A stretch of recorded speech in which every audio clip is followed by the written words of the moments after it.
Hello students. तो आज हम पढ़ने वाले हैं एक नया रिएजेंट, इसका नाम है ओजोन। ठीक है, ओजोन का जो फॉर्मूला है वो है आपका O3।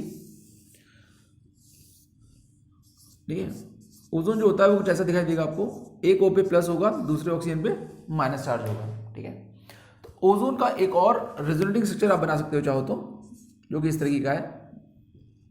इसके बाद लोन पेयर है, ये इसके प्लस चार्ज को दे सकता है, तो आपका एक और स्ट्रक्चर बन जाएगा जिसको आप ऐसे ले सकते हो। ठीक है, अगर हम इन दोनों स्ट्रक्चर्स की बात करें कि इन दोनों के अंदर स्टेबल कौन सा स्ट्रक्चर है, तो आपको साफ दिखाई दे रहा होगा यहाँ पर कि जो स्टेबल स्ट्रक्चर है इसके अंदर वो ये वाला है, सेकंड वाला। क्यों? क्योंकि इसमें ज़्यादा बॉन्ड्स हैं। ठीक है, 3 बॉन्ड होंगे तो ऑब्वियसली बात है वो ज़्यादा स्टेबल भी होगा। अब दूसरी बात हम करें कि ओजोन बनता कैसे है, तो ओजोन जो होता है, अगर आप ऑक्सीजन में साइलेंट इलेक्ट्रिकल डिस्चार्ज पास करते हो तो आपको ओजोन मिलता है। ठीक है, जैसे अगर आपके पास O2 है और O2 में अगर इलेक्ट्रिक डिस्चार्ज अगर आप पास करते हो तो आपको O3 मिलता है। ठीक है, लेकिन एक अजीब सी बात यह है कि आपको ऑक्सीजन के 3 मोल लेने पड़ते हैं और जो आपका ओजोन बनता है वो 2 बनता है। ठीक है, इससे क्या पता चल रहा है आपको? इससे आपको ये पता चल रहा है कि रिएक्शन जो जा रही है उसके अंदर एंट्रोपी नेगेटिव आ रही है। अगर एंट्रोपी नेगेटिव आएगी तो इस रिएक्शन में होता ही है कि इसमें हीट आपको देनी पड़ती है, क्योंकि इसमें ये रिएक्शन फिजिबल नहीं है। ठीक है, तो इसके लिए आपको याद रखना है कि डेल्टा एच जो होती है वो पॉजिटिव होती है, मतलब आपको हीट देनी पड़ती है, इलेक्ट्रिक डिस्चार्ज पास करना पड़ता है, तो जो डेल्टा एच है वो इसकी पॉजिटिव आती है। दूसरी बात अगर हम देखें, जो ओजोन है, ओजोन का O2 में जाना एक्सोथर्मिक प्रोसेस है। मतलब इससे हमें ये पता भी चलता है कि अगर आप ओजोन से, ओजोन जो है आपका वो O2 में कन्वर्ट तेजी से होता है। ओजोन जो है वो O2 में तेजी से, क्यों? क्योंकि आप यहां पर ये रिएक्शन डेल्टा एच इसका नेगेटिव होता है। एंट्रोपी इसमें अगर आप ध्यान से देखो तो 3 आपके प्रोडक्ट हैं, 2 आपके रिएक्टेंट है, तो एंट्रोपी भी इसकी इतनी पॉजिटिव है। और आप ये जानते हो कि डेल्टा जी जो होता है वो होता है delta H minus T delta S. अगर आपका डेल्टा एंट्रोपी पॉजिटिव है यानी ये पूरा टर्म नेगेटिव हो चुका है, ये वाला टर्म पूरा नेगेटिव हो गया है क्योंकि एंट्रोपी पॉजिटिव आ रही है। डेल्टा जी ऑलरेडी नेगेटिव है और दोनों नेगेटिव मिलेंगे तो डेल्टा जी बहुत ज्यादा नेगेटिव हो जाएगा, और डेल्टा जी अगर नेगेटिव हो गया तो पक्की बात है रिएक्शन स्पॉन्टेनियस हो जाएगी, रिएक्शन आगे जाएगी। क्योंकि किसी भी रिएक्शन को अगर आगे जाना है तो उसकी गिब्स फ्री एनर्जी हमेशा नेगेटिव होनी चाहिए अगर रिएक्शन को स्पॉन्टेनियस होना है या फिजिबल होना है। तो मतलब ओजोन का O2 में जाना एक स्पॉन्टेनियस रिएक्शन है, एक फिजिबल रिएक्शन है, तेजी से जाती है और ये फटती है, एक्सप्लोसिव रिएक्शन है। रीजन इज कि ओजोन के अंदर लोन पेयर रिपल्शन बहुत ज्यादा है। हम अगर ओजोन में देखें तो लोन पेयर कुछ ज्यादा ही है, और इतने आसपास में लोन पेयर होंगे तो टकराएंगे तो इसके एक्सप्लोड होने के चांसेस भी बहुत ज्यादा हैं। इसलिए कोशिश की जाती है कि जितनी भी ओजोन की रिएक्शंस आप करवा रहे हो उसमें टेम्परेचर बहुत कम रखो। टेम्परेचर अगर कम रहेगा तो एक्सप्लोजन के चांस कम रहेंगे। एक और चीज कि आपके जो ओजोनाइड बन रहे हैं, जैसे बीच में जब इसका मैकेनिज्म देख रहे होंगे तो पहले इसमें बनेगा प्राइमरी ओजोनाइड जिसको आप मोलोजाइड भी बोलते हो, मोलोजोनाइड, और उसके बाद जो आपका बाद में बनती है वो ओजोनाइड बनती है। ये सबके अंदर लोन पे रिपल्शंस होंगे। तो आपको क्या करना है, अगर ये लोन पे वाले रिपल्शंस वाले जो मॉलिक्यूल्स बन रहे हैं अगर ये बाहर निकले रिएक्शन के मिक्सचर से तो वो एक्सप्लोड कर सकते हैं। इसलिए हम ऐसा सॉल्वेंट चुनते हैं वो सॉल्वेंट में डिसॉल्व रहे ताकि रिपल्शन के चांस, मतलब जो आपका वेसल है जिसमें रिएक्शन हो रही है उसकी सरफेस में न टकराएं वो। ठीक है, तो टेम्परेचर को कंट्रोल रखना पड़ता है, सॉल्वेंट ऐसा चूज करना पड़ता है जिसमें आपकी ओजोनाइड्स जो बन रही हैं वो डिसॉल्व रहें, बहुत ध्यान रखना पड़ता है। अदरवाइज ये रिएक्शन एक्सप्लोजन कर सकती है, एक्सप्लोड हो सकता है आपका पूरा का पूरा जो है रिएक्शन मिक्सचर। ठीक है, तो काफी नुकसान हो सकता है। तो इसके बाद अगर हम बात करें इसकी रिएक्शंस की, रिएक्शन होती कैसी है, इसके मैकेनिज्म की अगर हम बात करें, देखो क्या होगा। सबसे पहले अगर हम बात करें ओजोन की, तो ओजोन जो होता है एक इलेक्ट्रोफाइल है। बेसिकली ओजोन क्या है? एक इलेक्ट्रोफाइल है। तो ओजोन अगर इलेक्ट्रोफाइल है, तो ओजोन है आपका एक इलेक्ट्रोफाइल है। तो इलेक्ट्रोफाइल को जो पसंद आता है, मैं खुद इलेक्ट्रॉन डेफिशिएंट स्पीसीज हूं ना। इलेक्ट्रोफाइल का क्या मतलब होता है कि ये एक इलेक्ट्रॉन डेफिशिएंट स्पीसीज है, और अगर कोई इलेक्ट्रॉन डेफिशिएंट स्पीसीज है तो उसको सामने वाली स्पीसीज जो चाहिए वो कैसे चाहिए, वो इलेक्ट्रॉन रिच चाहिए। ठीक है, तो इलेक्ट्रॉन रिच, तो अगर रिलेटिव रेट ऑफ रिएक्शन देखी जाए कि ये एल्किन के साथ अगर अटैक करने जाएगा तो किस एल्किन में पहले हमला करेगा, तो उस एल्किन पे ये पहले अटैक करेगा जो एल्किन ज्यादा इलेक्ट्रॉन रिच होगी। तो सबसे ज्यादा इलेक्ट्रॉन रिच कौन सी है? ये वाली एल्किन, ये सबसे ज्यादा इलेक्ट्रॉन रिच है। इसके अंदर अगर हम देखें तो इसमें सिर्फ हाइपर कॉन्जुगेशन है। इसमें कितने हैं? 3 3 6 3 12 हाइपर कॉन्जुगेशन। इसमें रेजोनेंस हो रहा है, जैसे जैसे हाइपर कॉन्जुगेशन कम होते जा रहे हैं। आप देखो ये वाली जो एल्कीन है सबसे ज्यादा इलेक्ट्रॉन डेफिशिएंट है। जितनी ज्यादा एल्कीन इलेक्ट्रॉन डेफिशिएंट होती जाएगी ओजोन के साथ रिएक्शन उतनी धीरे होती जाएगी। ठीक है, तो ये रिलेटिव रेट है towards ozone of any alkene. तो इसके बाद अगर हम देखें कि इसकी रिएक्शन अगर हम नॉर्मल एल्कीन से कराते हैं तो होता क्या है, देखो अगर मैं एक एल्कीन लूं, सबसे पहले ओजोन इसके ऊपर अटैक बोल देता है। कैसे बोलेगा, देखो यहाँ प्लस है या माइनस है। एल्कीन जो है रिच होती है तो इसका जो ये वाला एंड यहाँ अटैक करता है, ये वाला एंड यहाँ अटैक करता है। जैसे ही अटैक करेगा तो आपका बन जाएगा यहाँ मोलोजोनाइड, या इसको प्राइमरी ओजोनाइड भी बोलते हो, ये बन गया। ये लेकिन जो बना है ना आपका, ये बहुत अनस्टेबल है। रीजन इज कि यहाँ लोन पेयर रिपल्शन को ज्यादा ही हो रही है।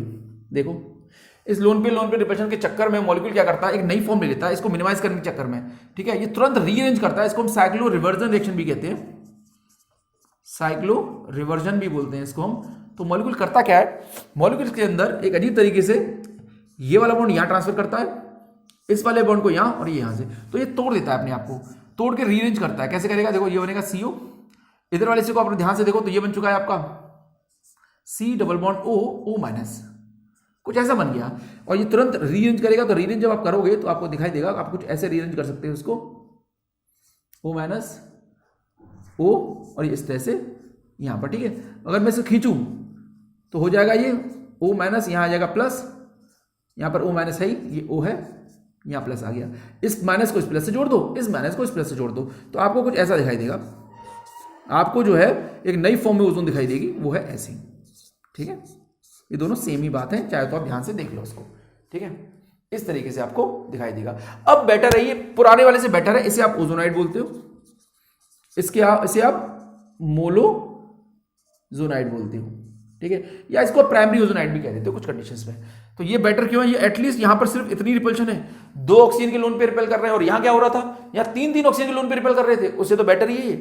ओजोनाइड यहां जाके थोड़ी देर के लिए ठहर जाती है, ठीक है। पर एक बात का ध्यान रखिएगा, ये जो कुछ भी मैं बना रहा हूं, ये सब कुछ सॉल्वेंट के अंदर डिसॉल्व रहेगा, क्योंकि अगर ये सॉल्वेंट में डिसॉल्व नहीं हुआ रिएक्शन के दौरान, तो अगर ये वेसल से टकरा गया तो वेसल एक्सप्लोड कर सकती है। इसलिए कोशिश की जाती है कि जो सॉल्वेंट आप यूज कर रहे हो, जनरली जो है डाइक्लोरोमीथेन लेते हैं, उसके अंदर ये ओजोनाइड जो है डिसॉल्व रहे, ठीक है, ताकि एक्सप्लोजन को हम मिनिमाइज कर सकें। तो अब ये ओजोनाइड जो बन गई है, इसको हम रिड्यूस कर सकते हैं किससे, इसके बाद डाला गया है Me2S डाल सकते हो, जिंक H+ डाल सकते हो, H2PDC से कर सकते हो, KI और मिथेनॉल से कर सकते हो, मेटल हाइड्राइड डाल सकते हो, PR3 NR3, इन सब से आप रिड्यूस कर सकते हो। तो देखो कैसे मैकेनिज्म होगा। तो अगर आप Me2S डालते हो तो Me2S से होगा ये, तो यहां बना दीजिए ओजोनाइड, ये ओजोनाइड हो गया। अब अगर मैं लेता हूं मान लो SMA2, तो इसके बाद लोन पेयर होता ही है, तो यहां ये वाला बॉन्ड तो कमजोर है ही, तो ये अपने लोन पेयर देगा इस ऑक्सीजन को, ये वाला बॉन्ड यहां ट्रांसफर होगा क्योंकि इसकी वैलेंसी ज्यादा हो जाएगी ना ऑक्सीजन की, इस बॉन्ड को तोड़ना पड़ेगा, ये वाला बॉन्ड यहां ट्रांसफर होगा, ठीक है, और ये यहां से टूट जाएगा। तो क्या बन गया, यहां एक बन गया कीटोन, दूसरा क्या बन गया, दूसरा भी बन गया आपका कीटोन, और ये क्या हो गया, DMSO अलग हो गया, DMSO आपका अलग हो गया। इस तरीके से आपका पूरा का पूरा जो है पूरी एल्कीन आपकी ऑक्सीडाइज हो चुकी है, ठीक है, डाइकीटोन्स के अंदर। तो ये पूरा मैकेनिज्म है। अब एग्जाम में आपको अगर जब तक वो इंटरमीडिएट ना पूछे आपसे, तब तक आप इंटरमीडिएट बनाने की जरूरत नहीं है। तो आप इसको ट्रिक से भी कर सकते हो। आप इसे ट्रिक से कैसे कर सकते हो, ये तो पूरा मैकेनिज्म था, सेम है ना, जैसे सल्फर ने अपने इलेक्ट्रॉन दिए, ऐसे PR3 दे सकता है, NR3 हाइड्राइड हमला कर सकते हैं, यहां पर भी हाइड्राइड हमला कर देंगे, जिंक 2 इलेक्ट्रॉन दे देगा, सब के सब ऑक्सीजन को देंगे और सेम इसी तरह से टूटेगी ये।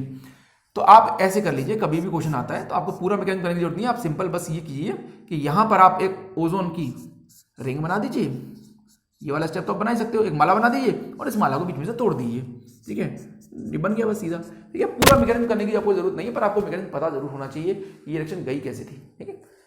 पर जब तक अगर रिएक्शन में अगर एग्जामिनर ने खाली ये पूछा कि प्रोडक्ट बताइए, तो आपको जरूरत नहीं है बार बार हर चीज बनाने की, ठीक है। उस टाइम पर आप सीधा शॉर्टकट से भी कर सकते हो, सीधा ओजोन की माला बनाओ, बीच में तोड़ दो उसे, लेकिन आपको पता चली गया कि कैसे की गई है रिएक्शन, ठीक। अब एक चीज, ओजोन के बाद अगर आप Me2S डालते हो तो वो सिंपल टूट जाती है, ठीक है।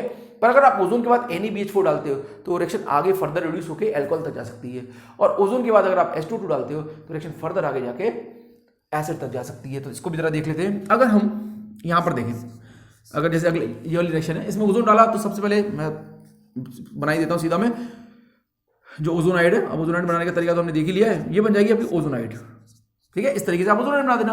अब डाला है इसमें अगले स्टेप में Me2S वाला मैकेनिज्म जानते ही हैं, उसको बीच में से तोड़ दोगे तो आपका एल्डिहाइड बन जाएगा। भाई शॉर्टकट से कर लो, अब पूरा मैकेनिज्म तो आपको आ ही गया है।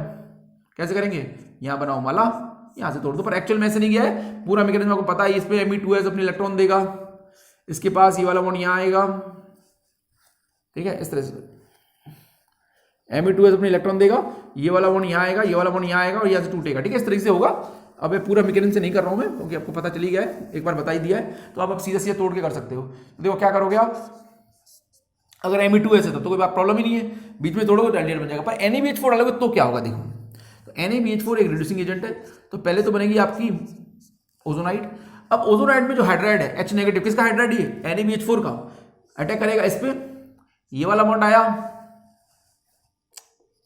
यहां पे, ये वाला बॉन्ड आया यहां पे, यहां से टूट गया। ठीक है, तो यहां पर जो टूट बना है आपका, बन गया ये एल्डिहाइड। और आप ये जानते हो अच्छी तरह से, ये एल्डिहाइड को NaBH4 फर्दर रिड्यूस कर सकता है अल्कोहल के अंदर। ठीक है, इस तरीके से ये भी बन जाएगा। एल्डिहाइड का आपने देख ही लिया है। अच्छा, H2 डालोगे तो क्या होगा, तो देखो अगर हम H2 डालते हैं तो ऐसे केस में क्या होता है कि H2O2 इसको फर्दर ऑक्सीडाइज कर सकता है, किसमें, एसिड्स में। कैसे करेगा, पहले तो एल्डिहाइड ही बनेगा, ये बन गया आपका एल्डिहाइड। अगर मैं आपको बताऊं, एल्डिहाइड में जब हम H2O2 डालते हैं तो एक रिएक्शन होती है, बेयर-विलेगर रिएक्शन, वो हो जाती है। कैसे होती है वो, H2O2 सोर्स होता है H+OOH- का, ये माइनस यहाँ अटैक करता है C+ पे, तो आप क्या कर सकते हो इसमें, RCO-H, और यहां पर बनता है OOH। अब ये लोन पेयर परचेज वाला बॉन्ड कमजोर है, ऑक्सीजन के नॉन बॉन्डिंग में आते हैं वापस से, और यहाँ का हाइड्राइड यहाँ माइग्रेट करता है, OH यहाँ से निकल जाता है, तो क्या बन गया यहाँ सबका RC+OH, मतलब जो एल्डिहाइड है वो एसिड बन जाता है। तो दोनों ही एल्डिहाइड क्या बन जाएंगे, अब इससे एसिड बन जाएंगे। ठीक है, इस तरह से दोनों ही एल्डिहाइड आपके एसिड बन गए by the help of H2O2। ठीक है, तो आपको ये भी ध्यान रखना है, H2O2 ने यहाँ पर क्या किया है, H2O2 इसको आगे ऑक्सीडाइज कर देगा एल्डिहाइड को, तो वो रिएक्शन आगे तक एसिड तक चली जाएगी। सेम नीचे वाले रिएक्शन को अगर हम देखें, इसके अंदर पहले हुआ ब्रिज रिडक्शन। आपको ये पता है कि देने वाला ग्रुप जो है OMe, तो इसके अगल बगल में डबल बॉन्ड आ जाएगा। ब्रिज रिडक्शन करेंगे तो मैंने ब्रिज रिडक्शन का अलग से वीडियो बना रखा है, जिसने नहीं देखा वो देख सकता है। अगर देने वाला ग्रुप है तो सामने और इसके बगल में और इसके जस्ट सामने डबल बॉन्ड आ जाते हैं, और खींचने वाला होता है तो एक छोड़ के आता है। ठीक है, उसके बाद ओजोन डाला है, तो ओजोन अगर आपने 1 इक्विवेलेंट, ये 1 इक्विवेलेंट रहा होगा। ठीक है, ये कितना रहा होगा, 1 इक्विवेलेंट। जब आप ओजोन डालोगे 1 इक्विवेलेंट, तो वो उस एल्कीन पे हमला करेगा जो एल्कीन ज्यादा रिच रही होगी। इन दोनों में ये वाली एल्कीन ज्यादा रिच है, क्योंकि ये रेजोनेंस इसको रिच कर रही है, ये इसको हाइपर कॉन्जुगेशन से रिच कर रही है। रेजोनेंस ज्यादा स्ट्रॉन्ग फिनोमेना है, तो रेजोनेंस वाला जो डबल बॉन्ड है वो ओजोन उसका क्लीवेज हो जाएगा। तो यहां आप ओजोन की माला बनाओ और इसको तोड़ दो।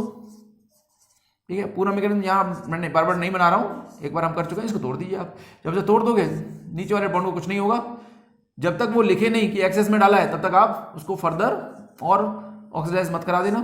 ठीक है, यहाँ एल्डिहाइड बन जाएगा, यहाँ बन जाएगा। ठीक है, ये हो गया आपका, इस तरीके से ये हो जाएगा। नेक्स्ट अगर हम जाएं, उसके बाद डाला NaBH4। NaBH4 आप जानते हो एसिड प्रोड्यूस नहीं करता, NaBH4 एल्डिहाइड को अल्कोहल बना देगा, तो यहाँ आप इसको अल्कोहल भी बना सकते हो। रिएक्शन हो गई, NaBH4 ने इसको एल्डिहाइड को अल्कोहल बना दिया। सेम इसी तरह से यहाँ फिर से ओजोन का 1 इक्विवेलेंट डाला गया होगा। अगर यहाँ आप 1 इक्विवेलेंट डालोगे ओजोन का, अगर आप ओजोन का 1 इक्विवेलेंट डालोगे तो कौन सा डबल बॉन्ड है जो ज्यादा रिच है, उसी का यहाँ पर ऑक्सीडेशन हो जाएगा। तो नीचे वाला इतना रिच नहीं है, ऊपर वाला ज्यादा रिच है, क्योंकि ऊपर वाला ट्राई सब्स्टिट्यूट है। भाई यहाँ से भी, यहाँ से भी, यहाँ से भी, हर तरफ से इसको हाइपर कॉन्जुगेशन मिल रहा है, तो इस डबल बॉन्ड का यहाँ पर ऑक्सीडेशन हो जाएगा। ठीक है, तो कैसे होगा देखिए, वही सेम माला बनाइए इसकी, ओजोन की रिंग बनाइए, इसको तोड़ दीजिए, ओजोन की यहाँ पर रिंग बनाओ और ओजोन को यहाँ तोड़ डालो, यहाँ से और यहाँ से तोड़ दो, बाकी और कुछ होना नहीं है। ठीक है, सिंपल, तोड़ दिया, यहाँ पर भी डबल बॉन्ड आ गया, यहाँ पर भी। ठीक है, ये बन जाएगा। नीचे कुछ मत कीजिएगा। हाँ, अगर वो एक्सेस लिखता है तो नीचे वाला भी जाएगा, क्योंकि उसने एक्सेस में नहीं लिखा है, तो आप सिर्फ ऊपर वाले को जो रिच है उसी का ऑक्सीडेशन करोगे, नीचे वाला। इसके नीचे वाले में देखें, ओजोन और MeOH डाला हुआ है साथ में, तो पहले तो वो ब्रेक होके ओजोन जो है वो ब्रेक होती है, तो ऐसे ही तो बनता है। भाई मैंने अभी बनाया था ना पीछे, क्या हुआ था, ये ऐसा हुआ था, यहां तक तो कर ही लिया था हमने, ऐसा बन जाएगा ये, यहां तक हमने स्टार्टिंग में बताया था, वैसे हो जाएगा।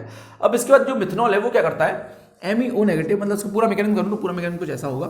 सबसे पहले बनेगी यहां पर रिंग ओजोन की, इस तरीके से। अब यहाँ बहुत ज्यादा लोन पे रिपल्शन है, तो अब होगा क्या, मॉलिक्यूल क्या करेगा, मॉलिक्यूल ये वाला बॉन्ड इधर आएगा, ये वाला बॉन्ड यहाँ आएगा, यहाँ से टूट जाएगा, तो आपको बन जाएगा कुछ ऐसा डबल बॉन्ड O, इस तरीके से डबल बॉन्ड O-। अब जो MEOH डाला हुआ है वो यहाँ अटैक करेगा, MEO- यहाँ ये नॉर्मल हो जाएगा, तो आपका क्या बन गया, OH, यहाँ पे लग गया OMe और यहाँ डबल बॉन्ड O। ठीक है, इस तरह से आपका ये फर्स्ट वाला प्रोडक्ट बना है। ये वाला। नेक्स्ट स्टेप में डाला है आपने Ac2 और NR3। Ac2 क्या करता है? Ac2 एक हार्ड इलेक्ट्रोफाइल है, तो CH3COOCOCH3 ये है एसिटिक एनहाइड्राइड। इसके पास लोन पेयर होते ही है, ये अटैक कर जाएगा यहाँ पर ऊपर नीचे, और ये पूरा लिविंग ग्रुप है, ये बाहर निकल जाएगा। तो अगर ये बाहर निकल गया तो ये बन जाएगा आपका OOAC, यहाँ पर OMe है ही। अब यहाँ पर क्या होगा देखिए, यहाँ डाला गया है NR3। NR3 होता है एक बेस, बेस का काम होता है एसिडिक हाइड्रोजन निकालने का। तो कहाँ है एसिडिक हाइड्रोजन? NR3 इसके H को एब्स्ट्रैक्ट कर लेगा, ठीक है, OOAC। तो इसके H को अगर मैं निकाल दूं तो नेगेटिव आ जाएगा, और यहाँ नेगेटिव आ जाएगा तो ये लोन पेयर के धक्के से इस OAC को बाहर कर देगा, क्योंकि लिविंग ग्रुप है ये। तो यहाँ क्या बन जाएगा कि एस्टर COMe बन गया, COMe, और नीचे बन गया आपका CHO, ठीक है, यही आंसर है इसका। सेम इस तरह से हम नीचे जाओगे, ओजोन, MUH और TSOH। इस बार आपने थोड़ा स्पेशल यहाँ पर क्या किया है, यहाँ आपने TSOH डाल दिया है। TSOH से क्या होगा? TSOH से एल्डिहाइड का हो जाएगा प्रोटेक्शन। आप ये बात जानते हो, एल्डिहाइड में अगर मेथनॉल डालो in the presence of acid तो क्या बनता है? एसिटल बन जाता है। ऊपर वाला तो आपको पता ही था, ऊपर वाले में तो आपका ये बन ही गया है, यहाँ पर OOH OMe ये तो हमने बना ही दिया है सेम ऊपर। यहाँ पर वैसे एक्स्ट्रा चीज हो गई है, एसिड की प्रेजेंस में TSOH एक टोसाइल हाइड्रोक्साइड एक एसिड है बहुत स्ट्रॉन्ग, इसकी प्रेजेंस में मिथनॉल डाला हुआ है, तो आपका यहाँ क्या बन जाएगा? प्रोटेक्शन। यहाँ पर हो जाएगा OMe OMe, ये भी OMe बन गया, ये भी OMe हो गया, ठीक है, ये बन गया एसिटल आपका, ठीक है। तो ये इस तरीके से बन गया। अब डाला sodium bicarbonate, sodium bicarbonate Me2S। Me2S क्या करेगा? Me2S होती है लोन पेयर, ये लोन पेयर रिपल्शन की वजह से इसका ल्यूमो काफी लो एनर्जी पे आ चुका है, तो ये अपने धक्का देगा, ये लोन पेयर देगा इसको ऑक्सीजन को। ये वाला बॉन्ड आएगा आपका यहाँ पे, ये, और इसके धक्के से OMe यहाँ से बाहर हो जाएगा। अच्छा, इसके H को कौन निकालेगा? सोडियम बाइकार्बोनेट NaHCO3 एक वीक बेस है, ये इसके एसिडिक हाइड्रोजन को निकाल देगा। तो क्या बन गया इधर बन गया आपका एल्डिहाइड, और नीचे बन गया आपका, नीचे तो आपका प्रोटेक्शन हो ही रखा है, इसमें तो वैसे ही कुछ नहीं होना था, ठीक है। इस तरीके से आपका ये रिएक्शन भी हो जाएगी, ठीक है। अब आते हैं हम ओजोन, इसमें तो नॉर्मल है, ओजोन की माला बनाई ऊपर से तोड़ दीजिए इसको, ठीक है। अगर हम ऊपर रिएक्शन में जाएं तो क्या होगा? एक ही डबल बॉन्ड है और तो कहीं कुछ है भी नहीं, तो इसके अंदर सीधा सीधा ओजोन की यहाँ रिंग बनाओ, यहां पर रिंग बना दो ओजोन की, यहां से तोड़ दो। फुल मैकेनिज्म में यहां बार बार नहीं कर रहा हूं, क्योंकि हम एक बार बात कर चुके हैं इसके बारे में, तो बार बार उसको मैं रिपीट नहीं कर रहा हूं, पर ये जाएगा पूरा प्रॉपर तरीके से ही, ये एल्डिहाइड बन जाएगा। बाद में आपने इसमें HCl डाला हुआ है NaBH4, NaBH इसको क्या कर देगा? एल्डिहाइड को एल्कोहल बना देगा, ठीक है। एस्टर को तो कर नहीं पाता कुछ, HCl क्या कर देगा? इसका डिप्रेशन कर देगा, यहाँ पर H हो जाएगा, ठीक है। Cl नेगेटिव SiR3 को अगर डाइल्यूट होगा तो पानी हटा देगा, डाइल्यूट नहीं होगा तो Cl हटा देगा, ठीक है। सिलिकॉन को डिप्रोटेक्ट कर देगा, ये भी हो गया। कॉन्जुगेट कीटोन्स को भी ओजोन ऑक्सीडाइज करता है। किस तरीके से करता है देखिए, बड़ा ही स्पेशल तरीका है, बाद में ट्रिक बता दूंगा मैं इसकी। अगर कॉन्जुगेट कीटोन है तो आप इसको किस तरह से करोगे? इस तरह से, हाँ, पर इसके साथ हम ध्यान रखना होता है आपको कि पोलर प्रोटिक सॉल्वेंट लेना है, ठीक है, पानी जैसा। तो सबसे पहले क्या होगा? पोलर प्रोटिक, एक तो OH यहाँ अटैक करेगा, सीधी सी बात है। यहाँ बनेगी आपकी ओजोनाइड, ओजोनाइड बना दो यहाँ पर आप। कैसे बनती है ओजोनाइड देख ही चुके हैं, ये आपकी बन गई ओजोनाइड, ठीक है। अब ये ओजोनाइड बन गई, होती तो ये अनस्टेबल है। अब यहाँ होता है कमाल, देखिए ये वाला बॉन्ड इधर आता है, ये वाला बॉन्ड यहाँ ट्रांसफर होता है, ये वाला बॉन्ड यहाँ ट्रांसफर होता है, और ये यहाँ से टूट जाता है, ठीक है। तो टूट के हो क्या गया? ये ऐसा हुआ है R' C double bond OH, ये तो अलग ही हो गया। इधर का बॉन्ड यहाँ से टूट चुका है, ये इधर आ चुका है, ठीक है। तो इधर का ये टूट ही गया है, तो ये कैसा बन चुका है आपका? नीचे कैसे, अगर ध्यान से देखो तो कीटोन बन चुका है, ये जो हमारे पास ये था ये आपका कीटोन बन चुका है, ठीक है। तो कीटोन अलग हो गया, एसीटोन अलग हो गया। इधर अगर ध्यान से देखो आप, ये वाला बॉन्ड यहाँ आया है तो ये बन गया फॉर्मिक एसिड HCO-, ये भी अलग हो गया। तो 3 आप प्रोडक्ट्स बने हैं, ठीक है, तीनों है, ये देख रहे होंगे आपको, ठीक है। लेकिन आप अगर भूल गए कि आपको ऐसा कुछ करना है तो आप ट्रिक से कर सकते हैं। कॉन्जुगेट कीटोन आपको दिखाई दे तो आप क्या कीजिएगा, अगर आप मैकेनिज्म आपको याद ना रहता है तो आप एक काम कर सकते हैं, आप एक काम कीजिए, क्या करेंगे? वही जो हम करते आए, क्या करते आए, यहाँ पर आप बनाइए माला ओजोन की, उसे तोड़ दीजिए, ओजोन की बनाओ माला, इसको यहाँ से ब्रेक कर दो। जब आप इसे ब्रेक करोगे तो होगा ये, यहाँ R' आ जाएगा, यहाँ कीटोन आ जाएगा, नीचे क्या बनेगा? कीटोन तो बनेगा ही। अब ये ध्यान रखना आपको, 1,2 डाइकीटोन या 1,2 डायोल और या फिर कीटो एल्कोहल। अगर मैं बात करूं, अगर आपके पास ऐसा स्केलेटन हो, 1,2 डायोल हो या 1,2 डाइकीटोन हो, इस तरह को स्केलेटन्स को भी ओजोन ऑक्सीडाइज कर देता है। ट्रिक में अगर मैं बात करूं तो इसको भी आप तोड़ोगे आगे, ठीक है। तो जैसे 1,2 डाइकीटोन है, इसको फर्दर आप तोड़ोगे तो क्या हो जाएगा? इधर कैसा क्या बन जाएगा? एसिड, और उधर भी क्या बन जाएगा? एसिड, ठीक है। ट्रिक में बात कर रहा हूँ, ट्रिक की टर्म में, मैकेनिज्म तो हम देख ही चुके हैं। तो इस तरह से तोड़ोगे तो आंसर आपका आ गया ना, देखो ये रहा R' COH, ये देखो CH3COH, ठीक है, जो R है ना, ये R तो था, और बाकी कीटोन तो आप अलग कर चुके हो, ठीक है। तो इस तरीके से भी आप ट्रिक से कर सकते हो कॉन्जुगेटेड कीटोन को, और मैकेनिज्म से भी चाहो तो मैकेनिज्म कर लो, आपके ऊपर आप कैसे करना चाहते हो, ठीक है। एल्काइन है और एल्कीन है, तो एल्काइन में एस कट ज्यादा होता है क्योंकि इसकी हाइब्रिडेशन क्या है sp और इसकी क्या है sp2। अगर एस कट ज्यादा होगा तो ये ओजोन के ऊपर हमला करेगा ही नहीं, ये ओजोन को इलेक्ट्रॉन देगा ही नहीं, तो एल्कीन अटैक कर जाएगी फिर, ठीक है। तो एल्कीन में वही माला बना के आपसे तोड़ दिएगा। अगर हम क्वेश्चन देखें अगले वाले में क्या होगा, ओजोन की बनेगी रिंग, ये यहाँ से टूट जाएगी, ठीक है, सेम यही बन जाएगा। इसमें फिर से यही बात, इसमें अगर मैकेनिज्म करना चाहो तो मैकेनिज्म कर सकते हो, ट्रिक से बाद में बता ही दूंगा मैं इसको। यहाँ पर कैसे करेंगे, पहले बनेगी ओजोनाइट, कैसे बनेगी देखो, ये बन गई ओजोनाइट, यहां पर आ जाएगा ऑक्सीजन और यहां है ओजोन, ठीक है, OH। अब कैसे टूटेगा देखो, अब क्या होगा, ये वाला बॉन्ड आएगा इधर, ये वाला बॉन्ड आएगा इधर, ये वाला बॉन्ड आएगा यहां, और ये यहां से टूट जाएगा। तो अब ध्यान से देखो तो हो क्या गया, ये यहां बन गया कीटोन, इधर आपका जो बना है ये बन गया आपका acid, C double bond O OH, और जो निकल के भाग गया वो भाग गया यहां से आपका कीटोन, ठीक है। आप मैकेनिज्म से करना चाहो तो ये मैकेनिज्म है, लेकिन आप ट्रिक से करना चाहो तो आप ट्रिक से भी कर सकते हो। कैसे करेंगे, अब जो बताई थी उसी ट्रिक से करेंगे हमसे। पहले आप ओजोन की माला बनाओ, उसे तोड़ डालो, ओजोन की बनाओ माला और यहां से ब्रेक कर दो उसको। जब आप ब्रेक करोगे तो क्या आएगा आपका स्केलेटन निकल के, कुछ ऐसा दिखाई देगा आपको, यहाँ कीटोन और यहाँ OH। और अभी मैंने बोला ये 1,2 डायल को भी तोड़ता है, 1,2 डाइकीटो को भी तोड़ता है, और कीटो और एल्कोहल को भी तोड़ता है, ठीक है। तोड़ने का मतलब ऑक्सीडाइज करता है। आप इसको ऑक्सीडाइज करोगे तो क्या बनेगा, ये अगला कदम क्या है, अल्कोहल के कीटोन बनेगा। ये ऑलरेडी कीटोन है तो क्या बनेगा, आगे एसिड बनेगा। ये कीटोन है तो ये एसिड बन जाएगा, और ये अल्कोहल कीटो बन जाएगा, ठीक है, कीटो एल्डिहाइड जो भी रहा होगा, ठीक है, उसके हिसाब से देख लेंगे। अब जैसे इसको तोड़ूं मैं तो क्या बन जाएगा, ये ऊपर वाला एसिड नीचे वाला एल्डिहाइड, इस तरीके से आप इसे कर सकते हो। तो यहां पर ट्रिक से करें इस क्वेश्चन को तो कैसे होगा, ट्रिक से आराम से हो जाएगा। यहां पर ओजोन की बनाई मैंने रिंग, यहाँ पर मेरा OH और मिथाइल है ही, मैं इसे तोड़ देता हूँ ऐसे करके।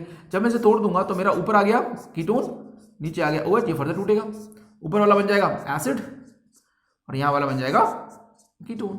आ गया आंसर देखो, ठीक है, इस तरह से। हाँ, एल्काइन में अगर मैं ओजोन डालूं तो ध्यान रखिएगा, एल्काइन में अगर हम ओजोन डालते हैं फॉलोड बाई वाटर तो आपको हो जाता है यहाँ पर एसिड बन जाता है, ठीक है। कैसे बना होगा देखो, सबसे पहले सिर्फ वही सब चीजें होंगी जो पीछे हुई थी, ओजोनाइट बनेगी, ओजोनाइट में बना ही देता हूँ, ये बनेगी आपकी ओजोनाइट, ठीक है। ये स्टेप तो सभी में हो रहा है, ठीक है। अब पानी डाला है तो पानी करता क्या है, पानी अटैक करता है, पानी के पास होते हैं लोन पेयर, ये अटैक करता है इसके ऊपर। अब ये लोन पेयर से कमजोर तो हो ही रखा था पहले से, ये वाला बॉन्ड इधर आता है, ठीक है, ये वाला बॉन्ड यहाँ आता है, ये यहाँ से टूट जाता है, तो क्या हो गया, अब ये बन गया आपका C double bond O R, और कौन निकल गया अलग से, H2O2। अब H2O2 डालोगे 1,2 डाइकीटोन में तो कौन सी रिएक्शन हो जाएगी, बेयर-विलेगर में हम ऑक्सीजन फंसा देंगे बीच में। हालांकि इसका मैकेनिज्म दिखा देता हूँ कैसे होता है। OOH माइनस और H प्लस में टूटता है पेरोक्साइड, ये अटैक करेगा C प्लस पे, तो ये हो गया आपका C डबल बॉन्ड OR, और यहाँ लग गया आपका OOH।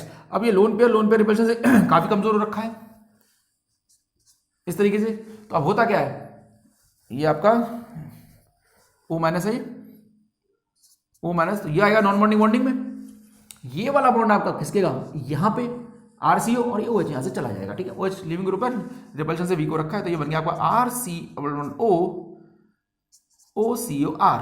अब पानी क्या कर देगा इसका, वाटर जो इसका वर्कअप करोगे, वाटर इसका हाइड्रोलाइज कर देगा, तो इधर भी एसिड और बगल वाला भी एसिड, तो आपको बन गए 2 एसिड, ठीक है। अब आगे आप ट्रिक क्या जानते ही हो, बीच में ऑक्सीजन फंसा दो, उसका हाइड्रोलाइज कर देना, और कुछ नहीं है, ठीक है।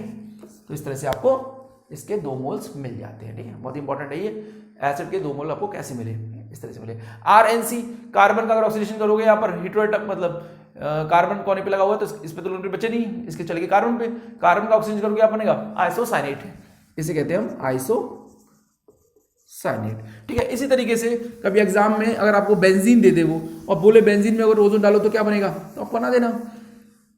बेंजीन में अगर आप ओजोन डालोगे, ओजोन और Me2S, तो क्या बनेगा, तो यहां पर आप तीनों की रिंग बना के तोड़ दो, ठीक है। यहां बना दो एक, यहां बना दो, जब तक वो लिख के ना दे 1 इक्विवेलेंट तो आप एक्सेस ही मान के चलो उसे, ठीक है। इसको यहां बना दो, यहां से तोड़ दो, यहां से तोड़ दोगे तो क्या हो जाएगा, डबल बॉन्ड O, ये बन गया। ऐसी 3 यूनिट बन गई आपकी ऐसी, ठीक है। इसकी ऐसी 3 यूनिट यहाँ पर फॉर्म हो जाएंगी, ठीक है। लेकिन हाँ, अगर आपका जो डबल बॉन्ड है वो अनसिमेट्रिकल है, एक तरफ रेजोनेंस हो रहा है एक तरफ नहीं हो रहा है, तो आप मान के चलिए कि जो डोलमोन ज़्यादा रिच है ओजोन उसी का ऑक्सीडेशन करेगा, ठीक है। अगर एक में ज़्यादा हाइपर कॉन्जुगेशन एक में कम है तो मान के चलिए जो ज़्यादा हाइपर कॉन्जुगेशन वाला है उसी का ऑक्सीडेशन होगा। अगर आपको लगता है सारे से वर्टिकल हो रखे हैं तो फिर ओजोन सभी का एक ही टाइम पर सभी का ऑक्सीडेशन कर सकता है, जैसे कि यहाँ हुआ है। तो यहाँ सारे डोलमोन एक जैसी तो है, या ये तो कह नहीं सकते अब ये रिच है ये कम रिच है ये ज़्यादा रिच है, तो तीनों ही तोड़ डाले इसने, ठीक है। तो इनका थोड़ा ध्यान रखिएगा, ये कुछ इंपॉर्टेंट रिएक्शन है, मैंने कोशिश की है कि मैक्सिमम ओजोन की रिएक्शन करा दूँ, ठीक है। तो नेक्स्ट वीडियो में देखेंगे एक नया रिजल्ट, तब तक के लिए गुड बाय।